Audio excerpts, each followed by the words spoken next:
Hello, Internet. It's time for the fourth day of Christmas calendar. Let me put that music a little bit down, maybe something like that. That is quite a catchy tune, actually. I like it quite a bit. I wonder how my Yeti...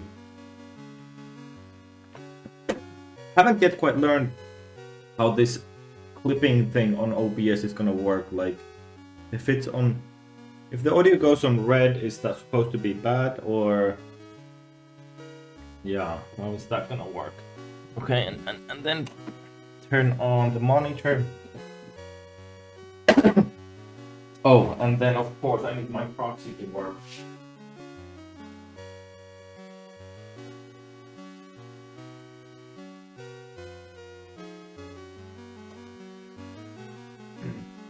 Okay, my proxy is on. Turn on the disk drive. Let me try to get the the C64 a little bit better in the view. Yeah, maybe it's something like that.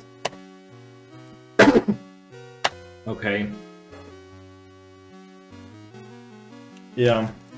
Still coughing. So loud noise warning. Perfect. Okay. AOC. Oh, actually, before that, was it dollar symbol? I want to know how much space do I have on this disk. 16 blocks free. Oh my god. So I'm gonna run out of disk space to store this stuff.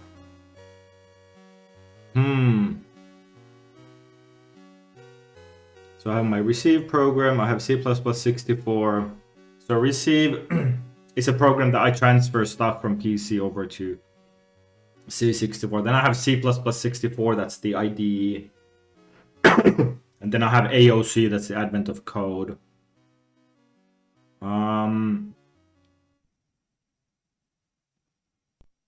Maybe I'll have to delete some of them. What was the syntax for delete? I forget.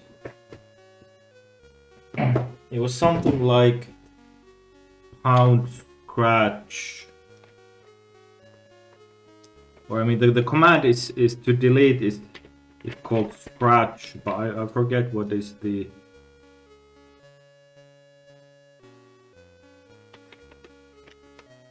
It should be at symbol S colon and then the name. Let me delete the input 2023.in3.txt. Okay, that probably works.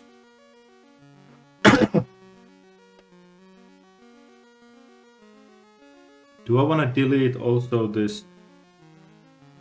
Maybe I'll delete also the input for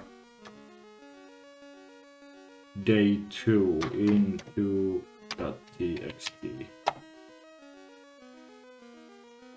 Yeah, now I should have plenty of space. Although I would really like to keep those so that I could run the programs later on. I'll need to figure something out, and let's see. The dollar. Okay, so now I have 136 blocks free, which should be plenty. Cool. Okay, so let's get going. Advent of code. Advent of code running.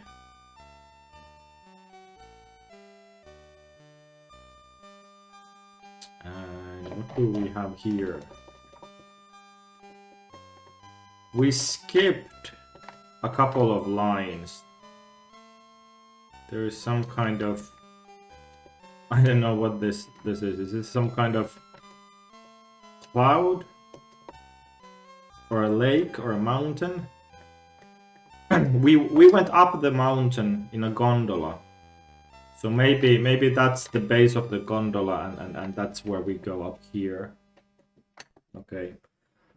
So day 4. Day 4, scratch cards. The gondola takes you up. Strangely though, the ground doesn't seem to be coming with you. What? You're not climbing a mountain. As the circle of Snow Island recedes below you, an entire new landmass suddenly appears above you. Oh, we're going to another island. The gondola carries you to the surface of the new island and lurches into the station. As you exit the gondola, the first thing you notice is that the air here is much warmer than it was on Snow Island. It's also quite humid. Is this where the water source is? The next thing you notice is an elf sitting on the floor across the station in what seems to be a pile of colorful square cards. Okay, we're playing some card game. Oh hello, the elf excitedly runs over to you. How may I be of service? You ask about the water sources. I'm not sure, I just operate the gondola lift. That does sound like something we'd have, though. This is Island after all. I bet the gardener would know. He's on a different island, though. The small kind surrounded by water, not the floating kind. We really need to come up with a better naming scheme. Tell you what, if you can help me with something quick, I'll let you borrow my boat and you can go visit the gardener. I got all these scratch cards as a gift. I can't figure out what I won. All these scratch cards. I can't figure. Yeah, that's not how scratch cards work. You don't automatically win. Oh, side note. In Finland, I think at the end of this year, I read news that scratch cards are gonna change. You have to identify, like you have to create some kind of account to be able to buy scratch cards or something like that. Like a Veikkaus account or something. The elf leads you over to the pile of colorful cards. There you discover dozens of scratch cards, all with their opaque covering already scratched off. Picking one up, it looks like each card has two lists of numbers separated by a vertical bar. Oh shit. Oh shit, my encoding. I wonder if that's gonna be a problem. I need to figure out what that encoding is, or what the character is in my encoding. Yeah, because this is all printing in PETSCII, so it kind of like some of the characters are the same as in ASCII, but then some of them are different. Okay, a list of winning numbers and then a list of numbers you have. You organize the information into a table, your puzzle input. So wait, so each card has two lists of numbers separated by a vertical bar. List of winning numbers and then list of numbers you have. Okay. As far as the elf has been able to figure out, you have to figure out which of the numbers you have appear in the list of winning numbers.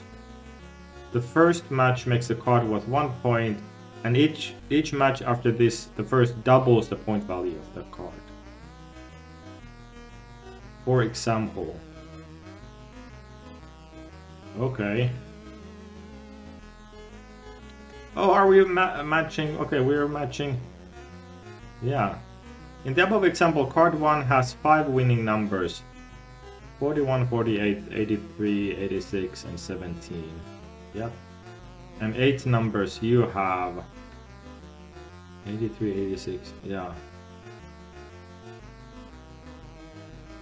Of the numbers you have, 4 of them, 48, 83, 17, 86, yeah, are winning numbers. That means that card 1 is worth 8 points. 1 for the first match, then double 3 times for each of the 3 matches after the first.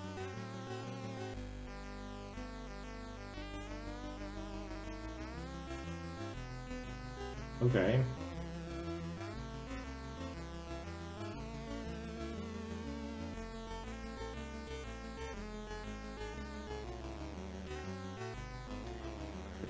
Card 2 has 2 winning numbers, 32 and 61, so it's worth 2 points.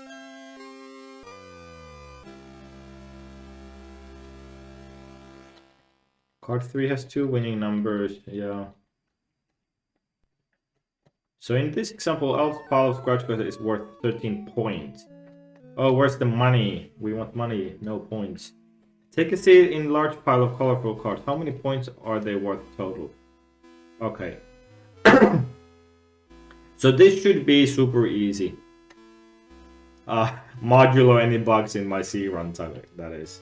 But yeah, so now what I need to do in order to save this, I need to change the word wrapping. So I have this feature, like this is now by default wrapped into 40 columns. But if I type P, it's gonna reload this page in the original formatting. So now those are all on the same line. Oh, and I need to figure out what this character is. So, so I can do here, and then save to device 8. That's the floppy disk, and then 2023.example4.txt.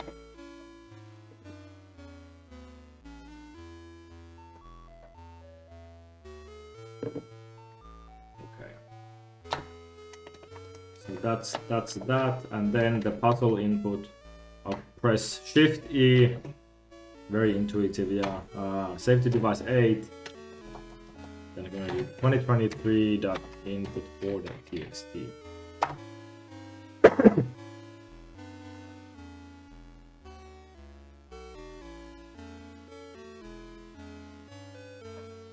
So actually, I know how I can figure out the encoding.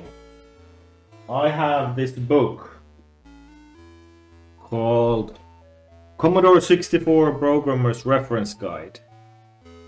So this is a fan-made reprint, and I think there is... Let me figure this out.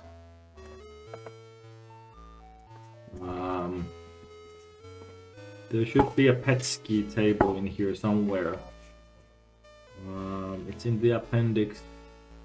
ASCII and character code 379. 379. Here we go. Okay, so what is that character? I don't know if this is gonna show up, but let me try. It's this one. Yeah, it's right here at the very bottom. 124. Why is it 124? Okay, well, let me put that to the side. I'm gonna need that maybe. 124. It could be a bug in my conversion or something. I don't know why that would come out as like that. So let me see if I can view this puzzle input. Nope, it's too big. Okay, I should probably get a better error handling. But we have a big, large input. Oh, actually, I wanted to before I go forward. Maybe I should.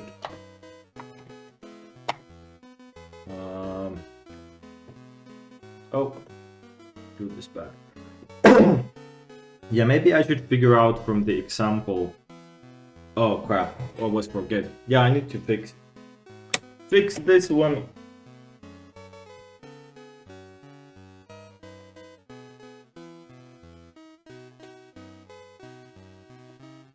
That breaks my proxy from working, so let's try this again.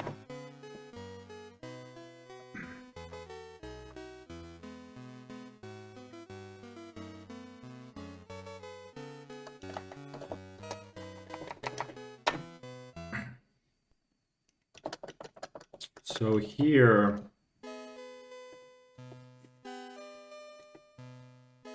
so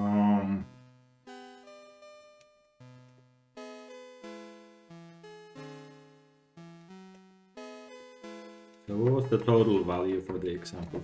Example is 13. So that is 8 plus 2 plus 2 plus 1 plus zeros. Okay.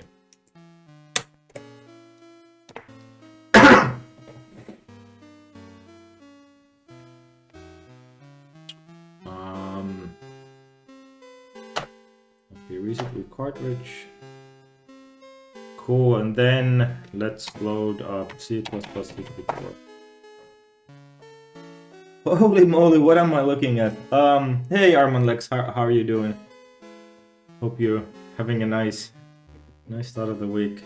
Yeah, I'm doing Advent of Code on Commodore 64. So that was the Advent of Code client program that I was running there to download the puzzle inputs, and now this is now programming. So let's see, include libc, and then open the file as usual.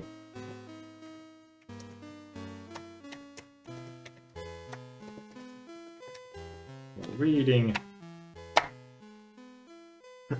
Doing it. Finished day 4 on C++ here. I was like, okay. So now you can compare. So I'm gonna be programming in C, or well, I'm gonna be. This is basically like C style C++.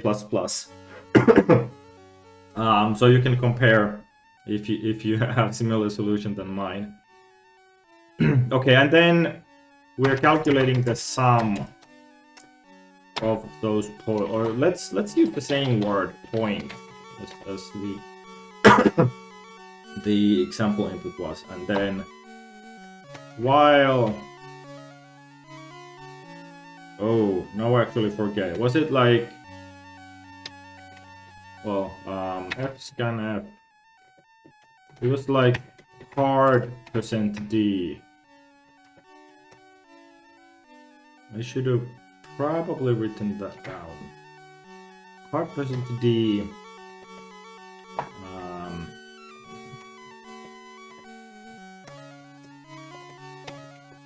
2a. Let's see if this works.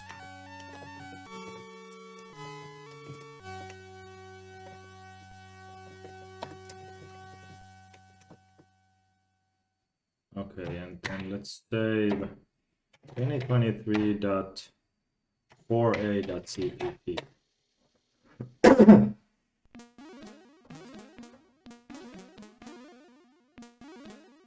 So I think this should print card 1. I think the line started with card. Yeah. Okay, so that's good. And then, what was the largest value of those? Well, it doesn't matter. U8.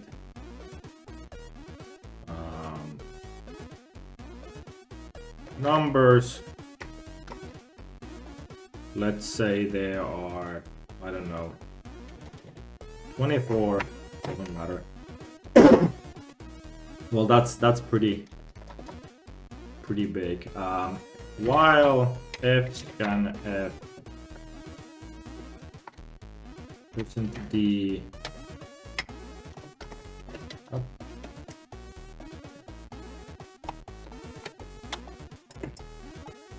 num c equals 1. Okay, so these are, so now I have a histogram or like an array where I have 1 for each number that exists in those scratch cards. 0 to 99, I think. Yeah. Yeah, that's probably. I mean, Commodore 64 has so much memory, so we can be really wasteful here. At least for today. Maybe a couple of days later. I'm gonna be regretting that. And then I think what I'm going to do is just let's read that thing.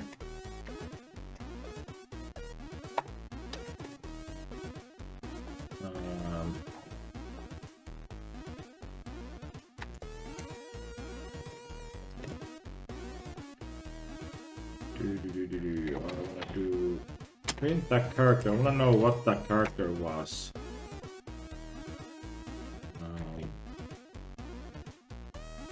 220.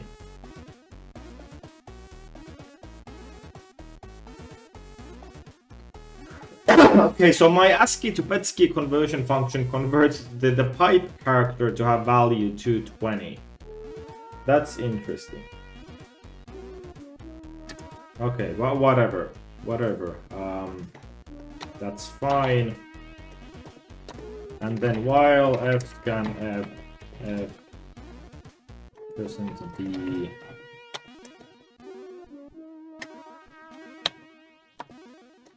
oh yeah, we need the score.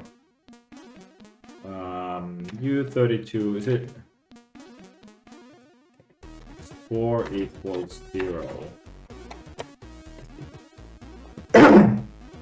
If so, now we're testing for a match. If nums the score equals, so we double and then or by 1.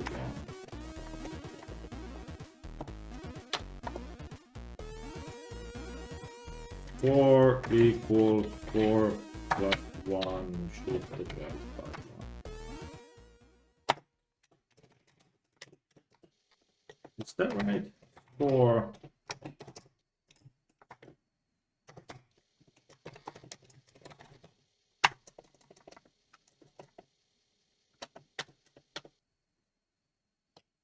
Let's see what happens. No, that's not quite right. Oh, actually.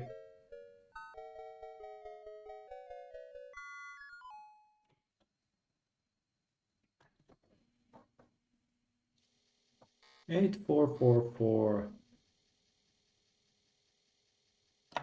Maybe I do something wrong. Parson, let's see. Card.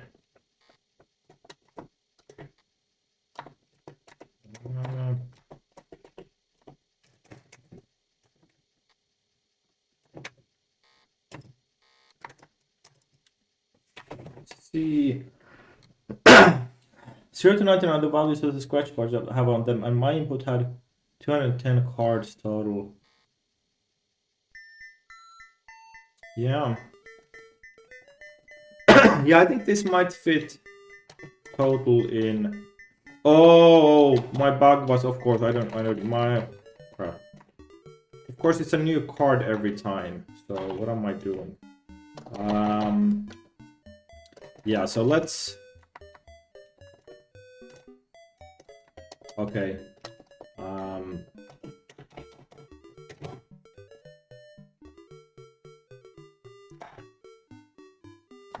Memset. I need to memset. That's what I was forgetting, I think.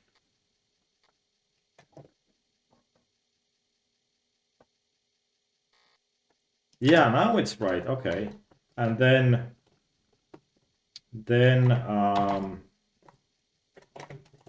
all of that stuff away.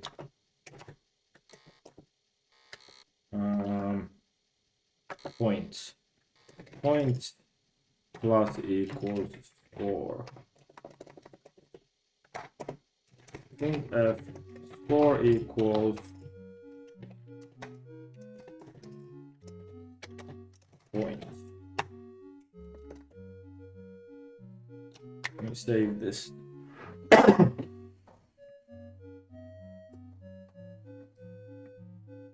Okay. Okay, and let's run. So they should be 13.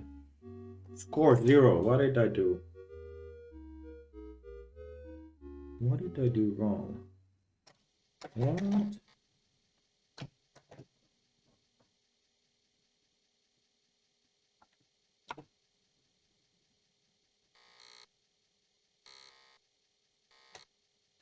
Oh, I didn't mean to take that out. Okay, 13, yeah. Yeah, I commented the wrong line. Okay. Cool. Now let's save. And let's add an assert. C is more than 128. Just for good measure. And then here, let's go for the input. Let's see what happens.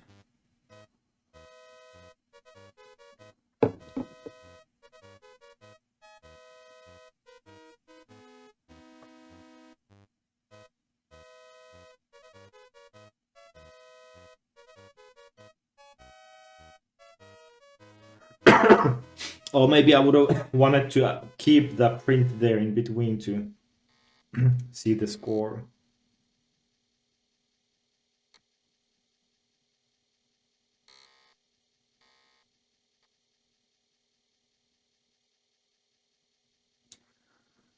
What does the background flashing mean? Oh yeah, this is so in the Commodore 64 there is a hardware register memory address D020 which sets the border color, and it was very customary back in the day to, like, whenever you're loading or writing either to disk or to tape, to basically write those bytes also in the border so that you could see, like, visually observe that the Commodore was actually doing like file IO, either reading or writing. And there's an interesting visual thing that you can actually observe from those flashing, that like if the flashing vertically is very thick, like you can see there are like several like scan lines that have the same color, then you can like visually estimate how efficient the loading is. So if you're loading very fast, the color would change really quickly, and if you're loading really slowly, then the color changes slowly. Yeah, that's a super cool system. or system, or let's say like a convention. And you see here, like, between all of this flashing, the blue color kind of dominates. So you can see like the flashing almost pauses every now and then to show a blue color. And that blue is basically when I'm not doing any disk IO.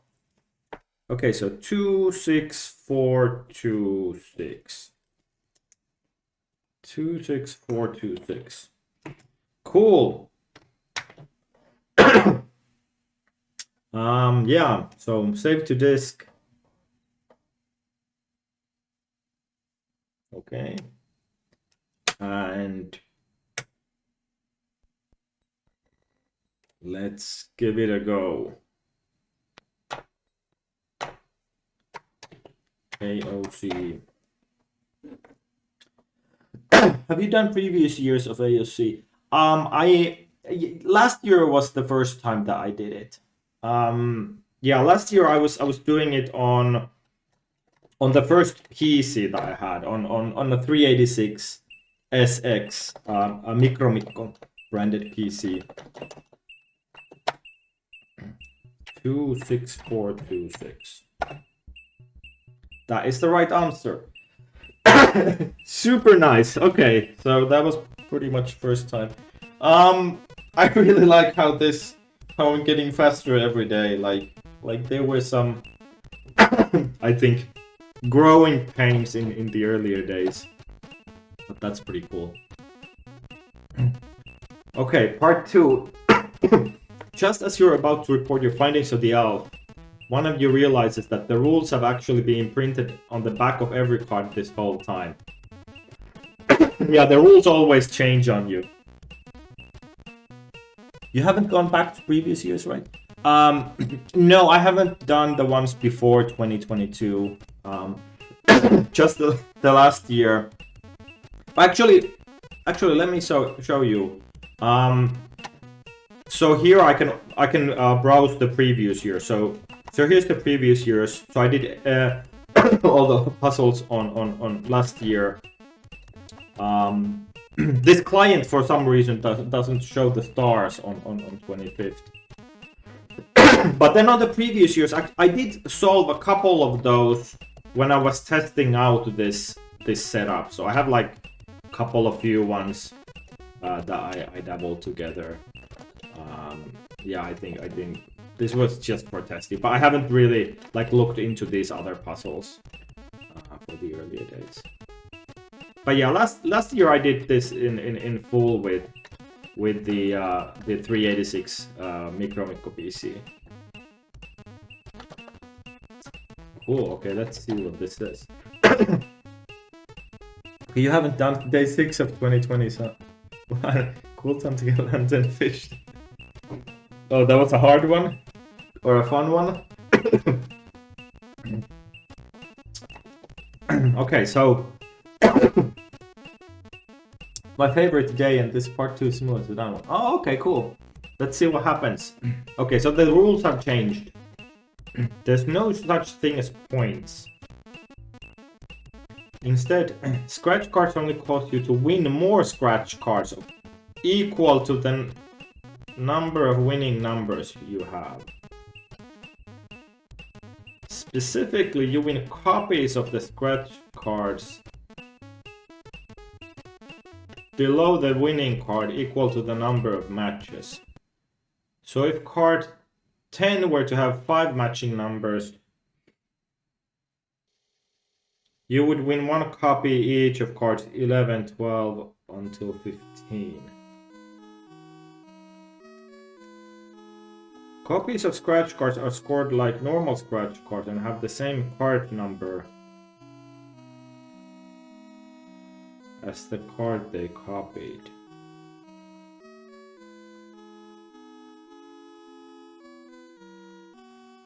Wait, are scored like normal? So does this mean they copied like normal scratch cards from first part?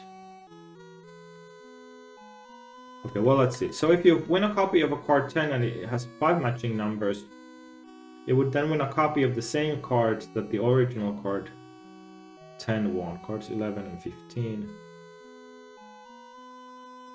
This process repeats until none of the copies cause you... Oh, okay, so you do repeat. Until none of the copies cause you to win any more cards. This time the above example goes differently.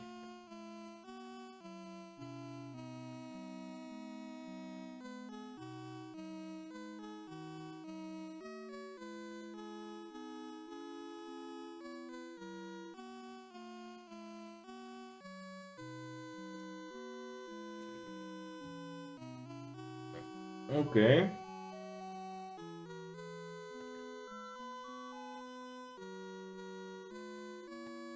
Win a copy of the same cards that the original card 10 won.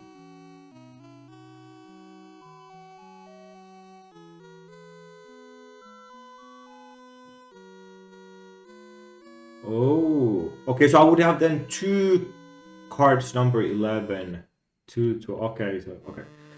This time the example goes differently. So card 1 has 4 matching numbers.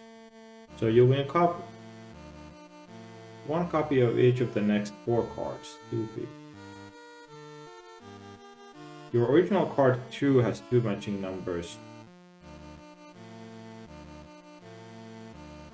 Yeah, so these accumulate.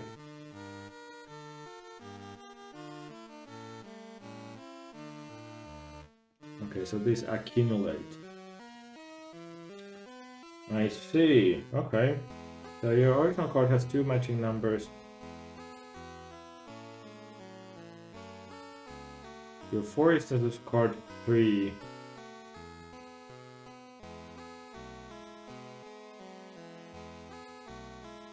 Have 2 matching numbers. You win 4 copies of each of the cards 4 and 5.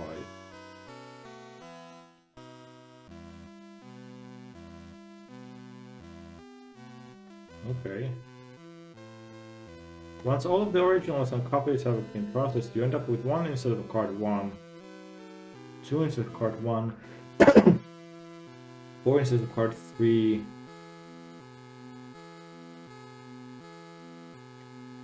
Okay, so now we calculate how many scratch cards we have at the end. Let me see. Okay, so the example says 30 scratch cards.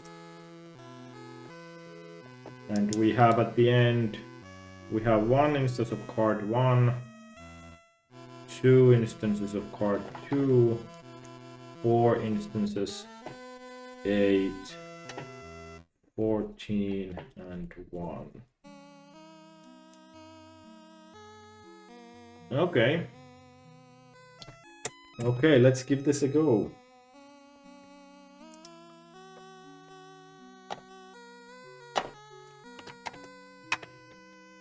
Plus 64. So they accumulate up.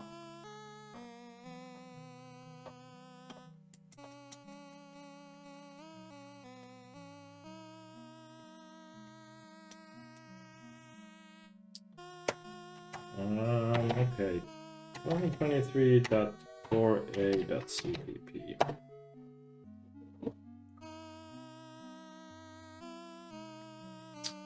Let's see. Okay, so let me get rid of some of this debugging stuff first.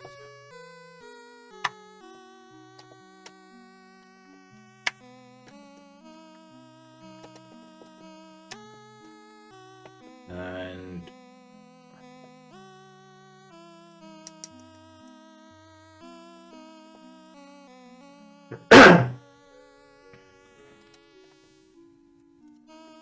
okay, save this one.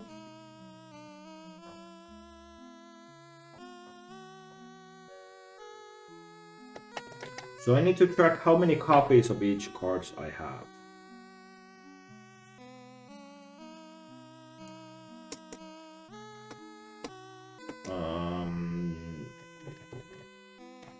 Okay. There might be a lot of those, so copies or cards, and let's say 256 max, and 4, or actually no, plus cards C. So we have one of, so we're parsing a card, so we have one of those cards. And then we parse the numbers that are on the card. Then that's the delimiter.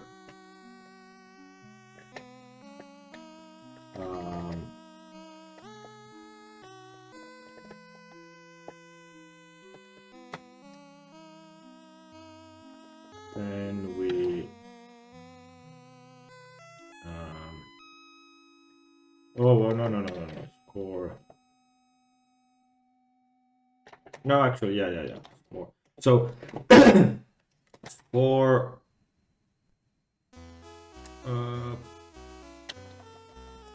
so plus 4.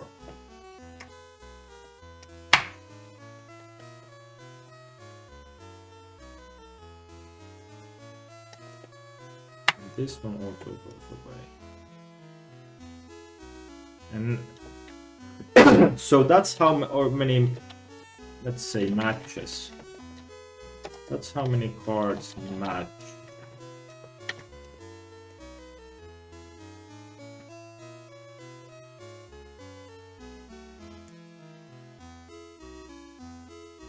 And then we get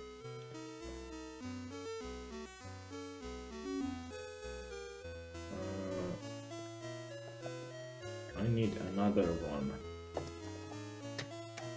Let's put in EI here.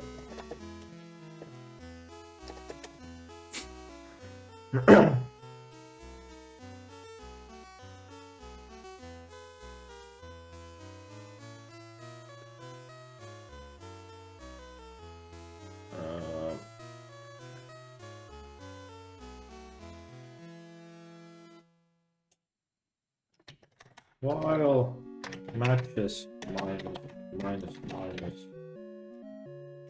cards C while matches cards C plus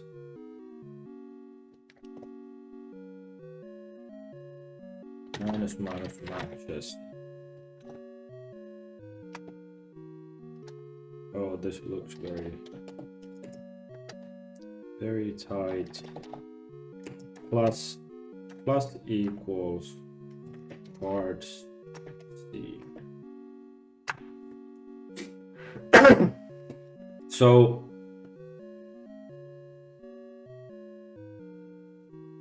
if we got 3 matches, we loop 3 times.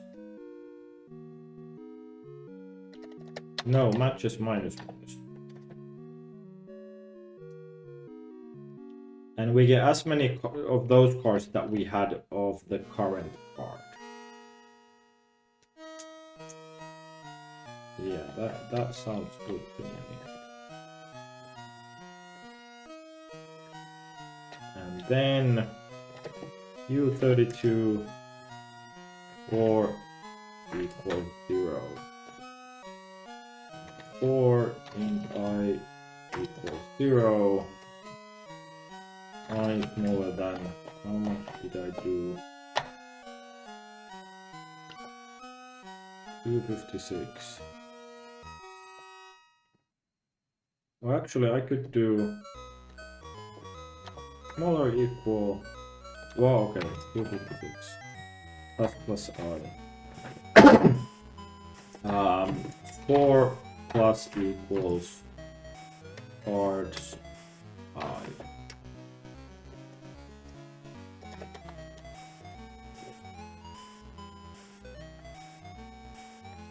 And then, oh, save to divide, save as B.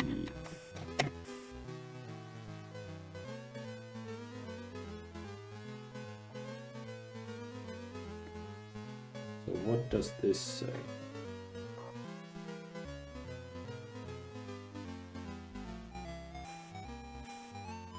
Oh, I put it on the, oh crap. Oh crap. I wanted to run it on the example, but actually accidentally put it to run on the input. Well, now I just have to wait.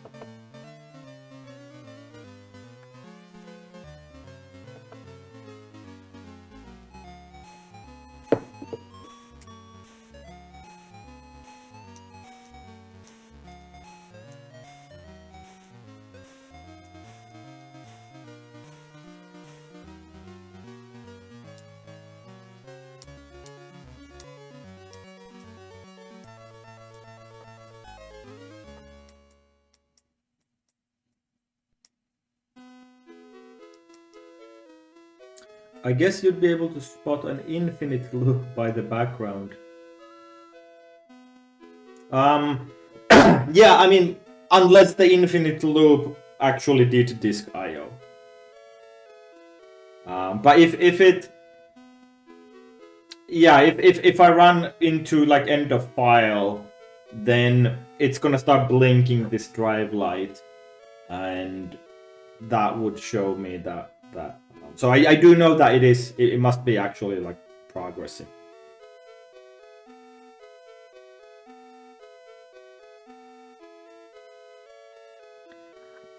This is very much a game for a patient developer.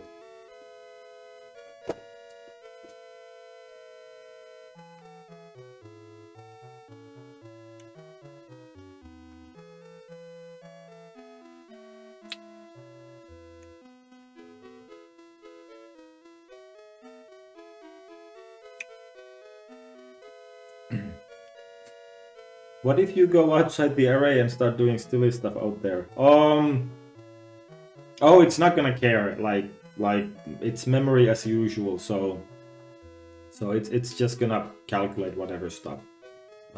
Okay, so 7, 6, 8, 8, 9. Well, at least that is more than 2, 6, 4, 2, 6, but I would have kind of expected to get more. Let's see what this says on the example. Does it detect that stuff and halt, or just eventually question? Okay, so that's clearly right. Score 6. Yeah, seems very small to me. Yeah, they should grow somehow exponentially. Okay. So we get a card. We get one more. Oh, card C -1 because I'm 0 indexing. Minus C. Let me do it this way. Oh, and I was. Oh, shit. This is. Lol. Okay. I was overriding C here as well. Okay, now it's 30. Okay, so now it's right. Perfect. Save. My answer was much higher. Yeah, it should grow. I would say that there's this exponential nature. So let's now calculate it on the input.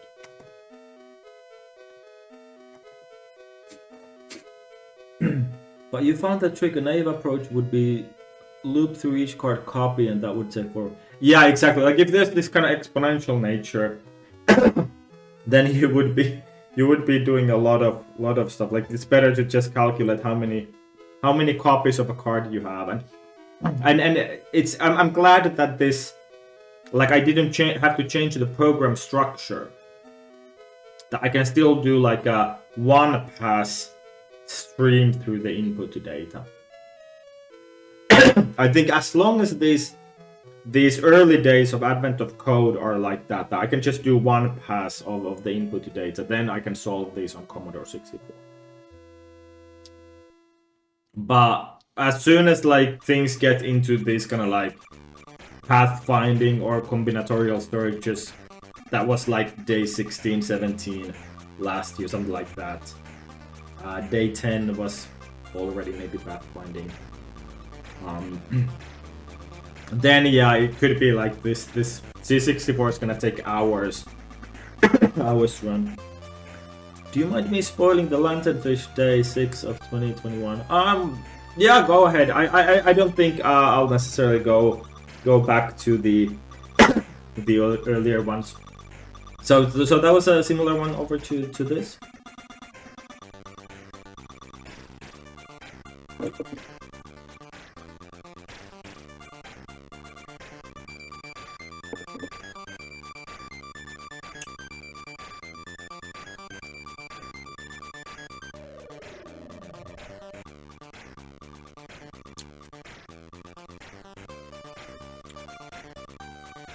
Now I'm using 32-bit integers to compute these results, so that's pretty excessive. But I think the numbers probably do get much higher than 16-bit.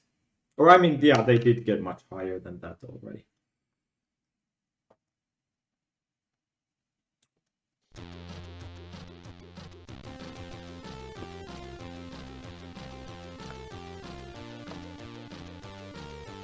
Okay. 6, 2, 2, 7, 9, 7, 2. 6, 2, 2, 7, 9, 7, 2. Alright. So let's save this.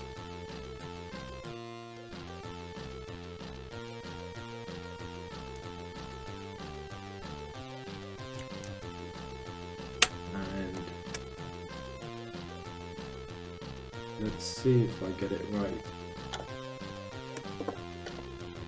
There's an A on the Well, you had fish that had internal timer in them that told me how many days later they would spawn another fish. When I put the fish instance in memory, part 1 asked for 80 days later and got the answer in a few seconds. Part 2 simply asked for 250 days. I quickly filled my RAM and my solution crawled to a halt. Yeah, that sounds pretty much like the stuff that can happen. I mean, this morning I read the news that DRAM prices have been down by more than 20% in the last quarter, so just go buy a little more. Okay. Moment of truth. 6227972. Yes! Woo! Okay, so that was all done. I have been live 53 minutes, so this is the fastest by far. First day was 4 hours, something like that, or 3 hours, almost 4. Then second day was 3 hours maybe, third day was 2 hours, and now I'm down to 1 hour. Yeah, if it goes like that, I'll be I'll be solving this in no time. As the thing progresses. Cool. Okay.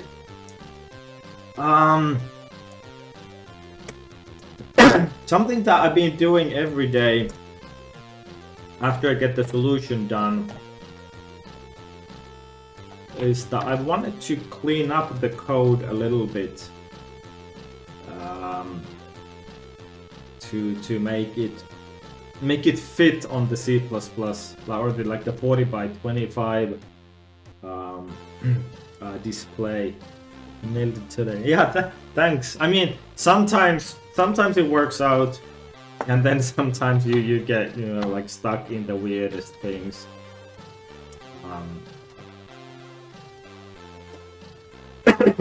It just depends. Like it either comes to you or doesn't.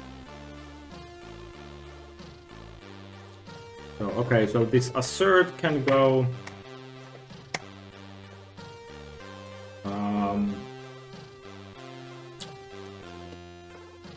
Let's do U8 CH not just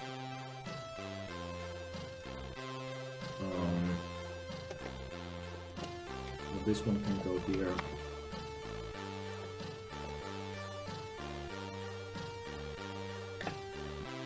Matches needs to actually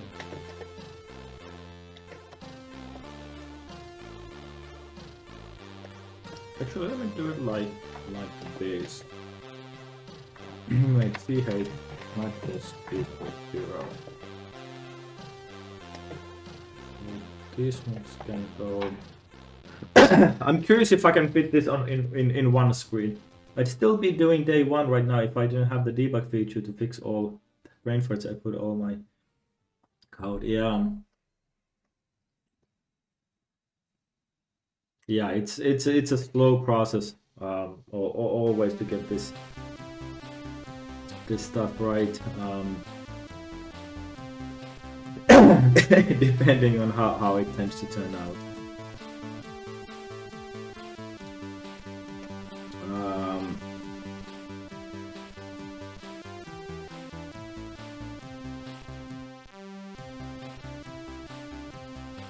How do I make this fit on one line? One screen.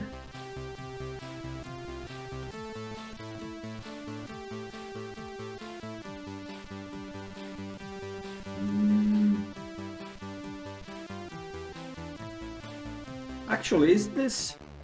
I'm starting to think this indexing. Actually, if I start in here, let me just run this on the example. This minus C, I don't think this is actually necessary, right?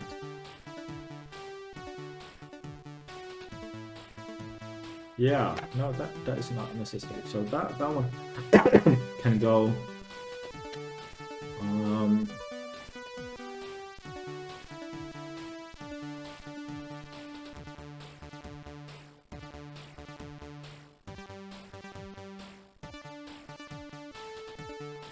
Well, it's not that easy.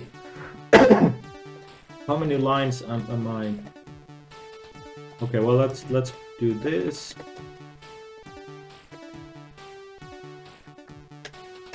And maybe I'll just. I don't like removing all the. Well, actually, yeah, that. If I do that. Yeah, now it fits on one screen full. Let me save this. Solution for part 2 in one screen full. I think this is the aspect that I somehow like the most in these things, when you get to do the solution in just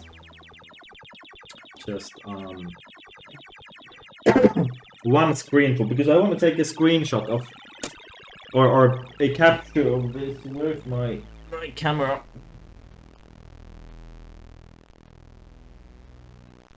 Somewhere. It's supposed to be somewhere. I'll be back in just a second.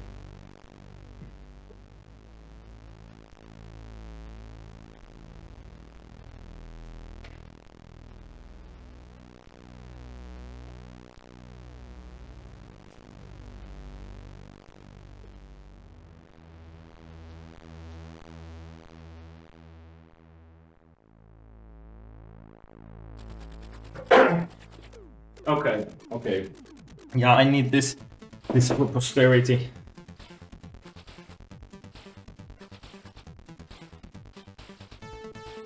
Perfect. Okay. Cool. But yeah, I think that's probably it for today. Yeah. That's it for today, and I need to fix some of these bugs in my Advent of Code downloader. That's I'm kind of keen looking for different productivity issues, and the Advent of Code downloader bugs. That's one that I have to resolve. Oh, thank you. Cool. All right. So that's it for today, and yeah, I'll be online tomorrow about the same time, so like -1 hour from now, to see what the puzzle tomorrow is gonna bring. All right, take care. Suomesta, morjesta. Torilla tavataan. All right, take care. Catch you later. Bye.